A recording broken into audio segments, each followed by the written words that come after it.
ito ay rated SPG. Striktong patnubay at gabay ng magulang ang kailangan. Maaaring may masiselang tema, lengguwahe, karahasan, sexual, horror o droga na hindi angkop sa mga bata. Inis noon si Regina nung mga oras na yon dito kay Thea. Kaya naman sinaktan niya nga ito.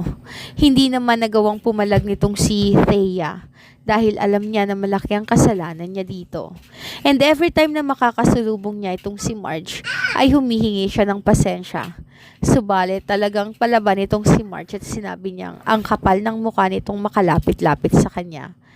Dito niya nga naiintindihan kung bakit sa kanilang dalawa ay mas nanggagalaiti pa siya kay Evelyn dahil ang totoo pala ay mas may itinatago pa siyang sikreto.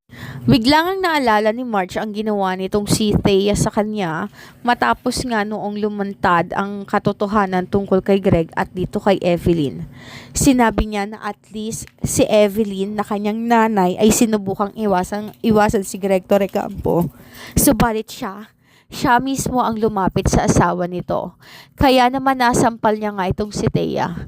Sinabi pa niya na ang lakas ng loob nito na pagsabihan ng hindi maganda si Evelyn at sinabihan pa siya nito na hindi nababagay sa mga Torrecampo. Yun pala ay dahil inaahas na nito ang kanyang asawa. Iyak nang iyak noon si Thea dahil sa mga salita nitong si Marge.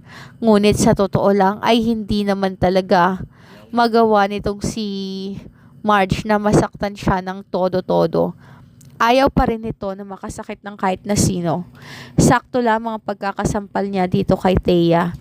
Noong mga oras na yon ay bumalik nga itong si Marge sa kanyang kwarto at sinundan naman siya nitong si Paolo. Hindi naman siya inawat nitong si Paolo nang saktan niya si Thea dahil alam niya naman na hindi nito magagawang puruhan si Thea.